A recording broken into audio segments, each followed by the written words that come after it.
Olá a todos, aqui é o professor Rodrigo de Matemática e hoje nós vamos iniciar um assunto que pode ser considerado uma leve dor de cabeça para muitos alunos, que é a radiciação. A radiciação, por exemplo, você já deve ter ouvido falar na raiz quadrada.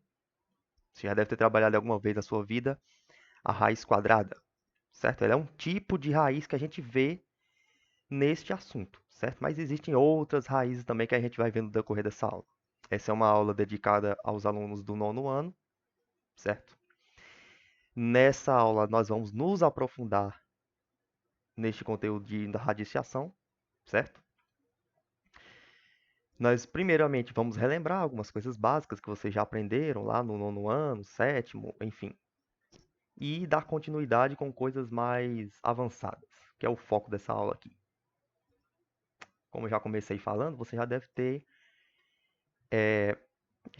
se deparado com raiz quadrada em algum momento da sua vida, certo? Você já está no nono ano e acredito que já tenha aí uma base de raiz já. O que é a radiciação?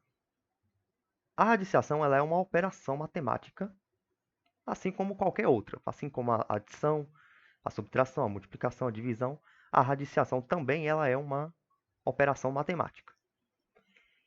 E o que é essa operação matemática? O que você faz? Qual é o tipo de cálculo que você vai fazer? Qual é o que você vai buscar na radiciação? Você vai buscar um número que, multiplicado por ele mesmo, veja só, nessa operação você vai calcular um número que é chamado de raiz, já está aqui, ó, que multiplicado por ele mesmo, ele próprio, uma certa quantidade de vezes, vai gerar um outro número, ok? A gente vai ver com detalhes, com mais calma, daqui a pouco, certo? Vejamos aqui um exemplo de raiz quadrada, e aqui nesse esquema, nessa imagem aqui que você já vê umas setinhas apontando para o nome de cada elemento da radiciação. Você já deve ter visto esse símbolozinho aqui bem famoso, que é o símbolo de radiciação, que é chamado de radical, ok? Nós temos esse número aqui dentro do radical, que é chamado de radicando. Esse númerozinho que fica aqui no cantinho aqui do radical é chamado de índice. E o resultado, que é o valor que você vai calcular, é a raiz, ok? Como que se calcula, antes da gente ir para essa parte de calcular, a gente vai ver, vamos voltar aqui para a imagem, ó. Perceba, preste atenção aqui nessa parte aqui, ó, desse númerozinho aqui, ó, que nós chamamos de índice. Dependendo do número que for aqui, o índice, nós vamos ler essa raiz de uma forma específica. Vamos relembrar aqui a leitura. Quando o índice é igual a 2, quando o índice é igual a 2, igual que está aqui nessa imagem, ó, nós chamamos essa raiz de raiz quadrada, ok?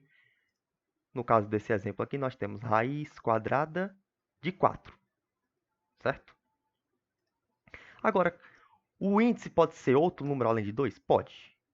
O índice, que geralmente a gente representa pela letra N, para generalizar, esse índice ele é sempre um número natural, ok? Ele é sempre um número natural. E o menor valor para esse n, para esse índice, é 2. Ou seja, o índice ele não pode ser menor que 2. Ele pode ser 2, 3, 4, 5, por aí vai, mas nunca menor que 2. Ok? Quando o índice da raiz, quando o radical tiver o índice igual a 3, nós chamamos de raiz cúbica, certo? Raiz cúbica de... E aí você fala o número que está no radicando, ok? A partir do índice igual a 4, nós chamamos de raiz quarta. Se for 5, nós chamamos de raiz quinta. E se for 6, nós chamamos de raiz sexta de. E relembrando aqui, ó, observe que o índice é sempre um número natural e seu menor valor é 2. Tudo bem? Agora vamos relembrar como que se calcula a radiciação. Você já deve saber como que se calcula a radiciação, mas é sempre importante a gente relembrar as coisas básicas para a gente avançar. Veja só, qual é o nome dessa raiz aqui, ó? O índice dessa raiz é 2. Se é 2, nós chamamos de raiz quadrada, ok? Voltando aqui no slide anterior.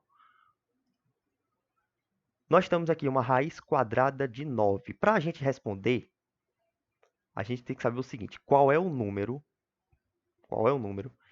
que